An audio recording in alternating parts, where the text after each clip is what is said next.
Ayun, good morning guys. Alas 5:30 ng umaga. Okay. Ay, madilim.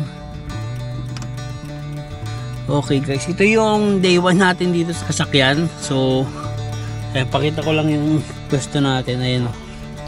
Pakita ko na rin yung labas. Ayun o. 5:30 ng umaga. Medyo malakas yung ulan kanina. And malakas yung ulog.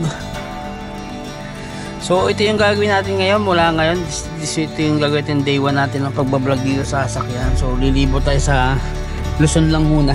Ay, nagyayat sa mas ba. Wait nga, kuha nga tayo ng ilaw lang guys.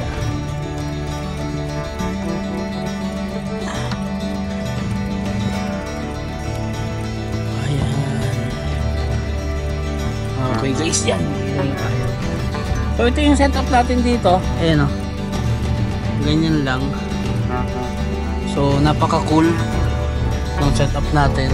Storya nito kaya gumawa ko ng ganito sasakyan na may higaan na is inspired ako doon kina Boy First Time. Ayan. And simula nung pumunta kami ng Kabugo o Payao is may nakita kasi ako doon is sasakyan na ganito katulad na sa akin. Ginawa niya ng kama. So may kama, may higaan. Ang kagandahan kasi mo kanya is kumpleto, may mga power na source na sa pinagkukuhanan. So yun sa atin is as in wala pa, as in 0-0 pa tayo ngayon. Pero ito, pagpupursigahan natin na makumpleto natin to. So papakita ko lang sa inyo, ngayong day 1, ito yung una nating, ito pa lang yung makikita nyo dito. So may unan, yan, may electric pan dito, and bag lang.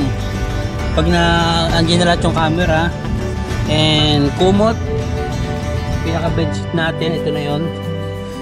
Tapos ayun pa yung meron dito sa loob nito. Pero sana may awa ang Diyos is ang gusto ko na ma-provide dito is sana is yung Blueity na power source, yung pwede mo isaksak yung aircon, pwede mo isaksak yung kahit ano na gumagamit ng kuryente.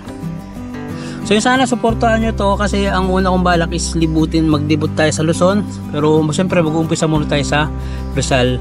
Kumbaga budget by budget yung kailangan natin dito eh. So isa sa nagtatanong pala, ang gamit natin ay Nissan X-Trail T30.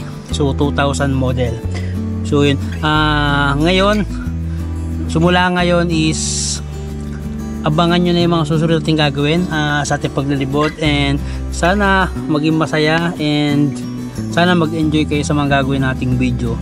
So yung sa mga hindi pa po nakakakilala sa akin, ako nga pala si Kuya Onins. Ayan na.